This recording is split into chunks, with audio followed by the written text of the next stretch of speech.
Kumain ka na ba? Isa yan sa madalas nating itanong sa ibang tao. Mahilig kumain ang mga Pilipino. Ika nga, kumpleto na ang kasayahan ng mga pamilya at magkakaibigan basta may pagkain.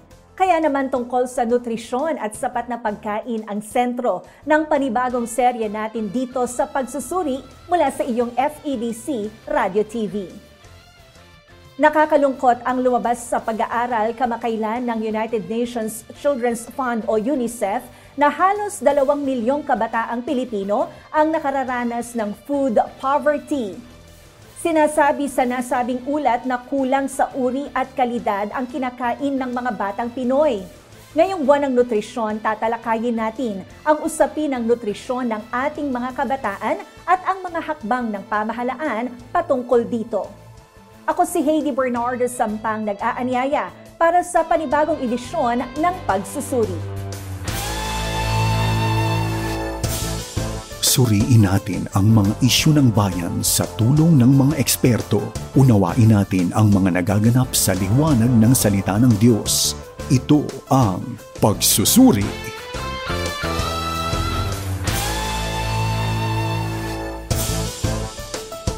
Lumabas sa ulat ng United Nations Children's Fund o UNICEF na halos 2 milyong Pinoy ang nakararanas ng food poverty o matinding gutom. Alamin natin ang detalye nito sa ulat ni Dan Gonzaga. Balita Segment. Narito ang ilang mga balita nitong nakaraang linggo. 2 milyong kabataang Pilipino ang nakararanas ng food poverty o matinding gutom at kakulangan ng sustansya. Base ito sa uling ulat ng UNICEF o United Nations Children's Fund na Child Food Poverty, Nutrition Deprivation in Early Childhood. Sa nasabing ulat, 18% sa 2 milyong kabataan ang naitalang nakararanas ng matinding food poverty. Hindi naman bababa sa 10% ang kasama sa ulat ang nakakakain ng gulay at prutas. Habang mas mababa sa 5% naman ang nakakakain ng tinatawag na nutrient-dense food katulad ng manok, itlog, isda at iba pang karne. Karamihan sa mga ito ay nakakain lamang ng 2 sa 8 food groups. Ilan sa mga ito ang gatas at starchy foods katulad ng kanin, mais at tinapay.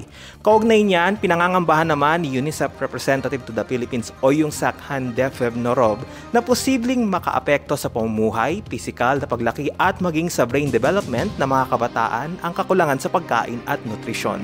Para sa pagsusuri, ito si Dan Gonzaga. Pagsusuri sa FEBC Radio TV.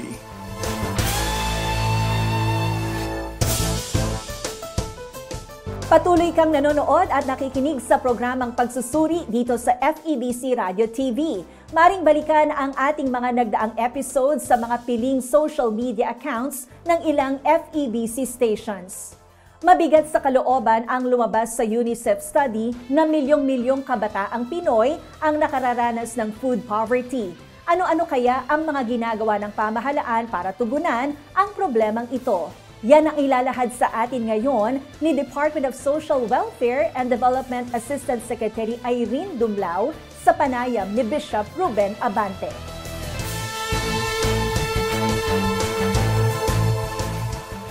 At sa ating pagsusuri, sa ating panibagong paksa, tatalakayin natin ang usapin ng food security at nutrisyon, partikular sa ating mga kabataan. Ano po? At ito ay matapos na mabasa sa ulat ng United Nations Children's Fund na 2 milyong mga batang Pilipino ang nakararanas ng malnutrition. Nagugutom sila laan ay napakagandang nasa piling po natin at makakapanayam natin ang Social Welfare Assistant Secretary, si Assistant Secretary Irene Dumlao. Magandang araw sa inyo, Asek Irene. Magandang araw po, Sir Ruben. Magandang araw din po sa lahat ng sumusubaybay ng inyong programa. Oh, yes. Medyo seryosong bagay ito, Asek Irene. Siyempre, ang isang mabigat na kalalagyan ng tao ay lalong nagiging mabigat kapag ang kinaalaman ay bituka, di ba? So, lalo na sa mga kabataan. So, ipinireport na ito ng UNICEF. Ang ating bang DSWD ay nakipag-ugnayan na sa kanila para magkaroon ng kaliwanagan ang ulat na ito? Wala, Sir Ruben, ang Department of Social Welfare and Development ay lagi naman pong nakikipag-ugnayan sa isa po sa mga partners natin, no, dito sa social protection. Isa nga po dyan ang UNICEF. And in fact, UNICEF na po is one of our partners, especially in one of our programs, yung pong Pantawid Pamilyang Pilipino. So, madalas po no, ang ating mga konsultasyon o pakikipag-ugnayan po sa kanila at kabahagi po natin ang UNICEF sa pagsusulong ng mga programa at serbisyo na magtataguyod sa ikabubuti po ng ating mga kabataan and yung din pong mga kabilang sa vulnerable sector.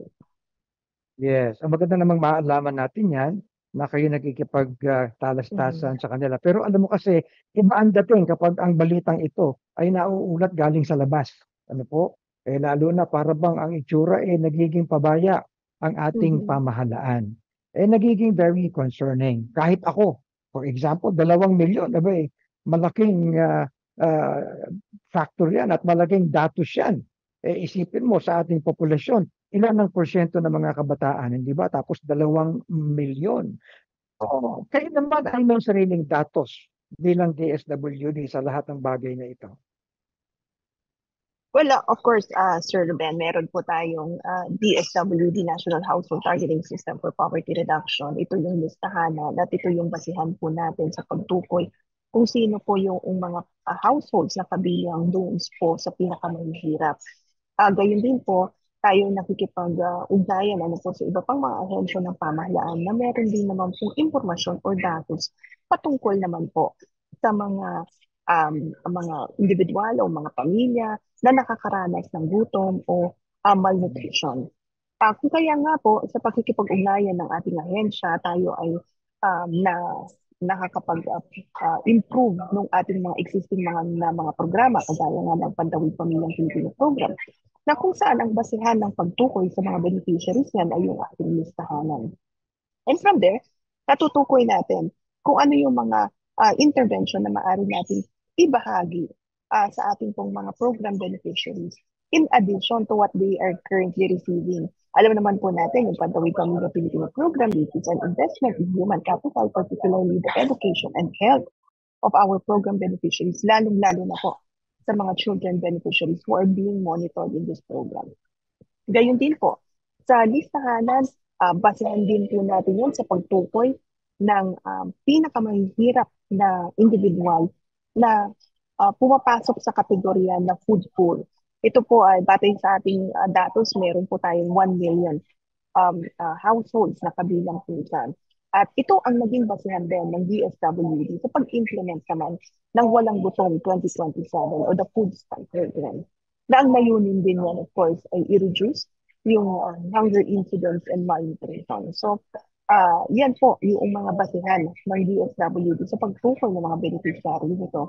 But then again, of course, gaya nga ng nabanggit ko, sir, tayo rin naman po ay nakikipag-ugnayan sa iba pang mga ahensya, kagaya nga po ng PSA and of course the LGUs, dahil meron din po sila community-based monitoring system and iba pa pong mga ahensya na meron din pong mga targeting. Okay. Ang nais ko itanong, paano ang validation ng kanilang ulat na ito? Kasi siyempre nanggagaling sa kanila, ang dating sa atin, lalo na mga kababayan natin na medyo ang kaisipan nila, palaging tumitingin sa kalalagyan ng ating mga kababayan.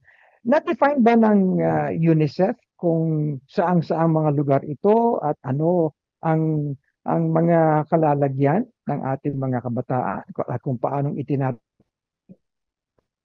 at siyempre rekomendasyon kung paano ang dapat natugon? Well, of course, tayo ay makikipag-ugnayan sa UNICEF nang matukoy natin. Ito pong tingnan po natin itong report na kanila nga pong ipinalabas at matukoy natin kung ano-ano po yung mga lugar na kung saan na-identify nga nila itong mga individual na kabilang sa kategorya ng food poor. But rest assured that the Department of Social Welfare and Development ay nagpapatupad po ng mga programa that would address this concern that was reported. And mas paigtihin pa po natin yung implementasyon ng mga existing nating mga programa. Nabanggit ko na dyan yung Pantawid Pamilyang Pilipino Program, the Walang Gutom 2027 sa Food Stamp Program. Meron din po tayong ipinapatupad ng supplementary feeding program. Ito naman in collaboration with the local government units. Ito naman po ay tayo ay nagsiserve ng mga bata na naka-enroll po doon sa mga child development centers. And tayo rin naman po ay nag-i-implement din nung Bang-on program o yung Bangsamoro Tumpungan sa nutrition program na tayo rin naman ay nag-provide ng comprehensive community-based culturally responsive convergence of services na nag-a-address naman dun sa high incidence of hunger and malnutrition among children, doon sa mga kabataan, dito naman po sa barn. So, ilan lamang po ito doon sa mga ipinapatupad natin mga programa that aims to address nga po yung problema sa kagutungan and malnutrition. Ako'y naniniwala sa mga sinasabi mo na patuloy na ginagawa ng pagtugon ng ating pamahalaan tungkol sa issue na ito. Ang concern ko lang, alam mo kasi ang pinanggagalingan natin sa ating programa pagsusuri, pati yung mga report na ganito ay talagang sinusuri natin kung saan nanggagaling.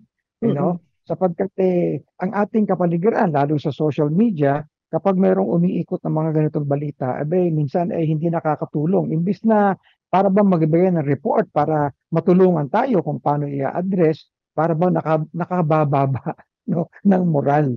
Para bang ito ay pag-atake sa atin. Kaya nga ang pagsusuri ay nakikipagtalastasan tayo sa mga concerned na mga ahensya ng ating gobyerno kung ano pa talaga, saan ba nanggagaling yung mga report na ito at bakit ganyan.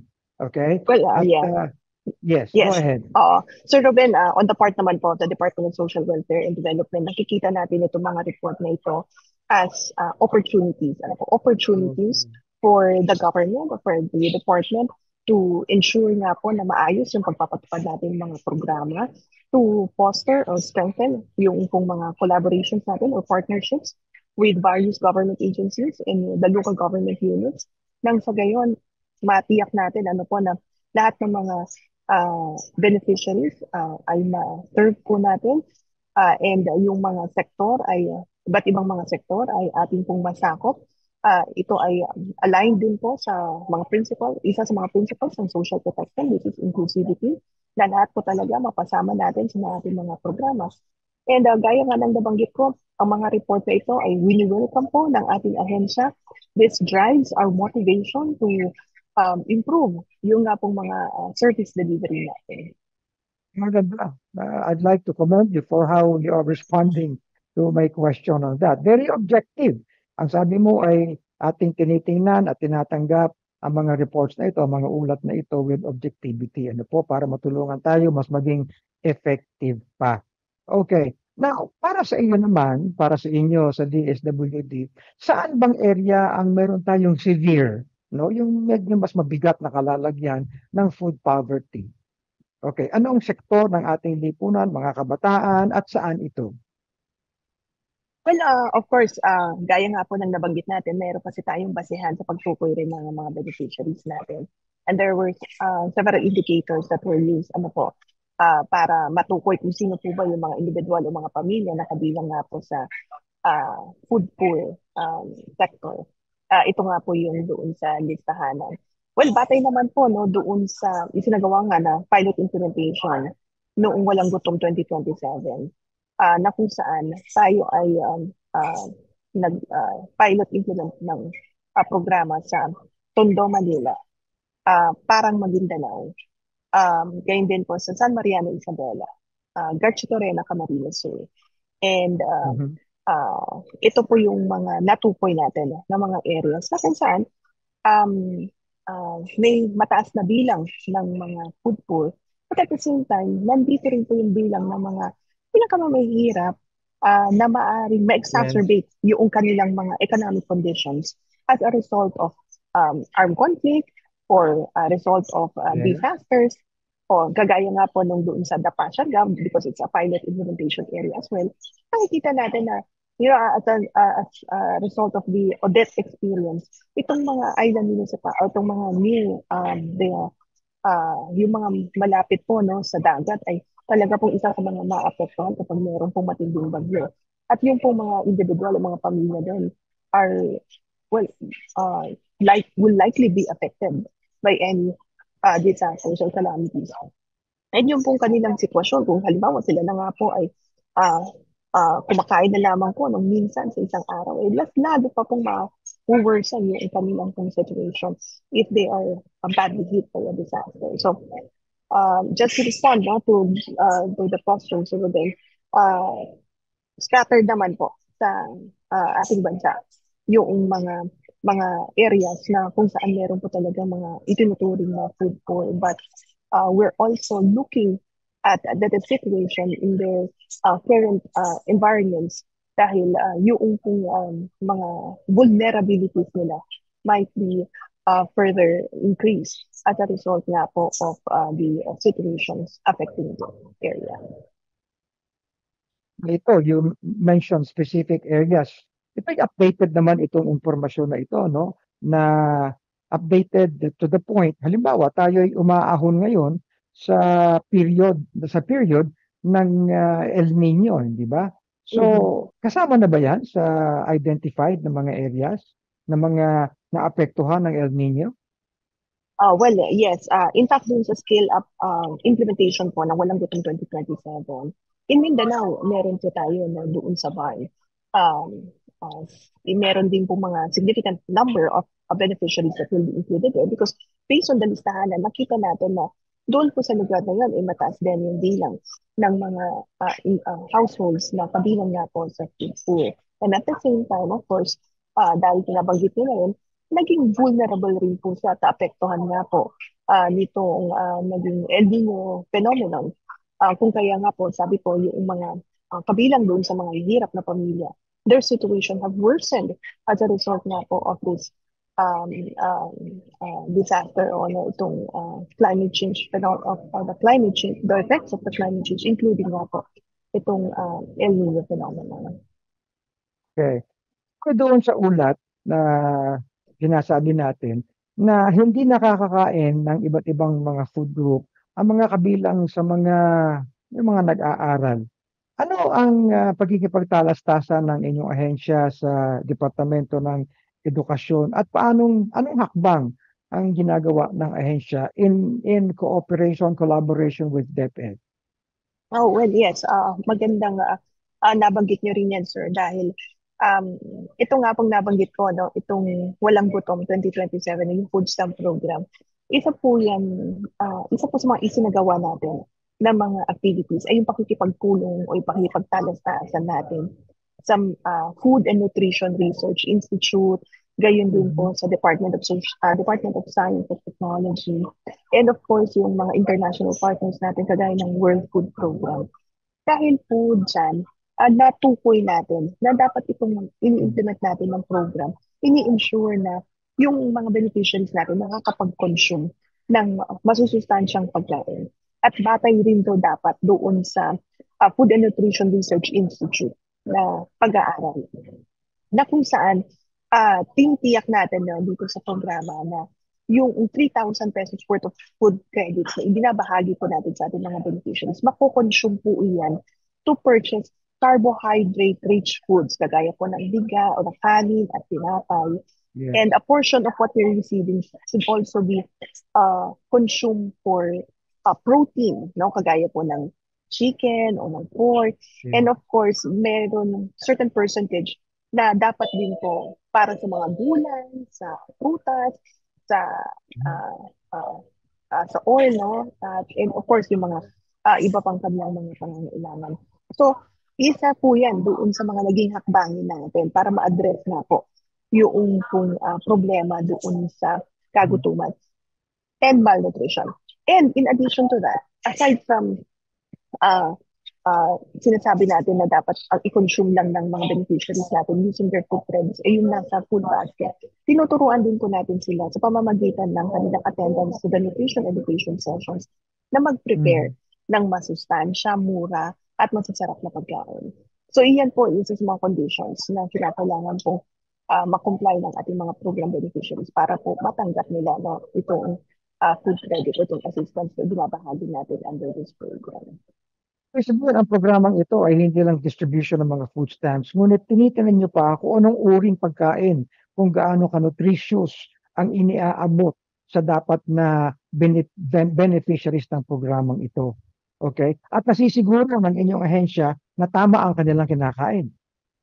Tama po iyan dahil yun nga po, no, one of the mandates ng department is to empower our program beneficiaries. Dapat katuwang po natin sila doon sa i-improve nga nila kanilang level of well-being. Kaya mahalaga po na binabahagi na natin sila ng importante, mahalagang mga impormasyon. Nang sa gayon sila po ay natuto, ma-promote po natin yung health-seeking behavior, magkaroon ng pagbabago sa kanila. Nang sa gayon, eventually, in the future, sila na rin po yung maggagabay sa kanilang mga anak, magtuturo sa kanilang pong mga kasamahan, sa kanilang komunidad o sa kanilang barangay. Mas mapagpabuti na po yung pong pag-prepare nila, pag-consume nila ng pagkain, matiyak na masusustansya po ito para po ma-address na yung kanilang nutritional requirements. Magaling. At ginigising nyo din ang kamalayan ng maaari mga stakeholders sa iba't ibang komunidad para maturuan ang lahat kung paano magkaroon ng nutritious na pagkain. Kasi alam mo sa ating mga Pilipino, kanin lang. Di ba? So kailangan dagdagan natin ng talagang nagbibigay ng sustansya. So this is actually a whole of nation na approach natin. That's correct, Sir Ruben. Kung kaya nga po, napakahalaga noong collaboration and coordination ng ating pong ahensya with other government agencies. And in fact nga po, meron pong inilabas din nga po na executive order, ang Office of the President, na ini-strengthen yung nga pong enhanced partnership against hunger and poverty. Kung saan, it's an interagency collaborative or it's an interagency collaborative action to address nga po hunger and malnutrition, na kung saan ang iba't ibang mga ahensya ng pamahalaan na meron din pong mga ipinapatupad ng mga programa na nag-a-address din po nga sa problema o sa issue ng kagutuhan at malnutrition ay nagsasama-sama po nang sa gayon yung pong mga objectives natin na maating yung pong mga ipinapatupad natin ng mga programa are really well targeted para doon sa ating mga beneficiaries. Enhanced partnership. Ano nga ulit ang tawag mo sa term na yan? Pakiulit mo. Ito po yung EPAP o Enhanced Partnership Against Hunger and Poverty. Magaling. I commend you for that. Pero sagad na yung oras natin sa pagkakataon ito. Asik Irene. Until sa mga, ano po? At ito ang naging talastasan natin upang suriin natin ang mga bagay-bagay na ating natatanggap ng mga balitang ito. Salamat, Asik Irene. Until next time, mag-uusap ulit tayo. Maraming salamat po, Sir Ruben, sa pagkakataong binahagi po sa Department of Social Welfare and Development. Magandang araw po. Ito ang Pagsusuri. Biblical Perspective. Pag-isipan natin at unawain ang mga balita at issue sa liwanag ng Biblia. At naging napakaganda po ng ating pagkikipagtalastasan kay Assistant Secretary Irene Dumlao ng DSWD patungkol sa issue na ito na ating talagang sinusuri sa pagsusuri. Ito po yung tungkol sa malnutrisyon, yung pag-abot sa ating mga kabataan lalo na sa issue ng gutom. At ang informasyon pong ito nanggaling mismo sa UNICEF at nakipagtalastasan tayo sa DSWD kung ano ba talaga ang take nila sa issue pong ito. At maganda naman ang ating naging pag-uusap. At nabanggit din na ang pagtugon po nito ay in fact ay enhanced partnership na ginagawa ng programa sa iba't ibang stakeholders sa ating mga komunidad. Ang sabi po doon sa Proverbs 13:23 ay ito, much food is in the tillage of the poor, but there is that is destroyed for want of judgment. Ang sinasabi po sa atin ay ito, maraming pagkain, ang makukuha natin sa pamamagitan ng pagbubungkal saan mang komunidad. Subalit ang talagang problema po natin ay itong kawalan ng mahusay na pagdidesisyon. Want of judgment. Ay kinakailangan po talaga sa ating lipunan ay nagtutulungan tayo upang as a nation, bilang mga mamamayan, sama-sama po tayo so that we can have good and wise decision sa ating pong kalalagyan. Ang bagay po ng pag-abot sa mga nangangailangan ay hindi lang bagay na ginagawa ng gobyerno, kundi lahat po ay dapat may kinalaman sa pagpo-provide ng solusyon sa ating kalagitnaan. Kaya ang ganda po ng talatang yan. Maraming pagkain. Much food is in the tillage of the poor, but there is that is destroyed for want of judgment. As a people, let us not be wanting of good judgment. One na makapagbibigay po pakinabang sa bawat nangangailangan sa ating lipunan. Hindi lang po mula sa ating government, kundi mula din sa ating mga individual na mga mamamayan, mga pamilya, mga simbahan, kinakailangan ng concern po at ang pag-ibig ng Diyos ay magkaroon ng magandang daloy po sa atin. Yan din ang ginagawa ng ating pagsusuri upang bigyan tayo ng reminder. Kailangan po natin ito sa ating buhay at sa ating lipunan. Pagpalain tayo ng ating Panginoon.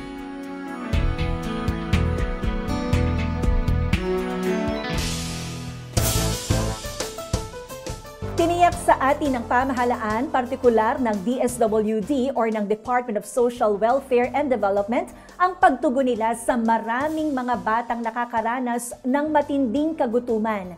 Kasama na nga riyan ang kanilang pakikipag-ugnayan sa iba't ibang institusyon at ang implementasyon ng mga hakbang para rito.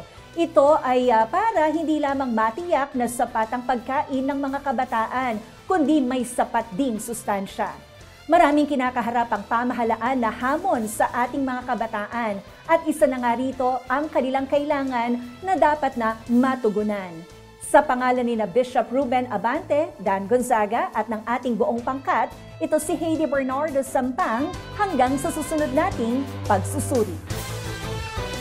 Sumainyo ang Pagsusuri, produksyong hatid ng FEBC Philippines. Para sa komento, sundan ang Pagsusuri sa Facebook.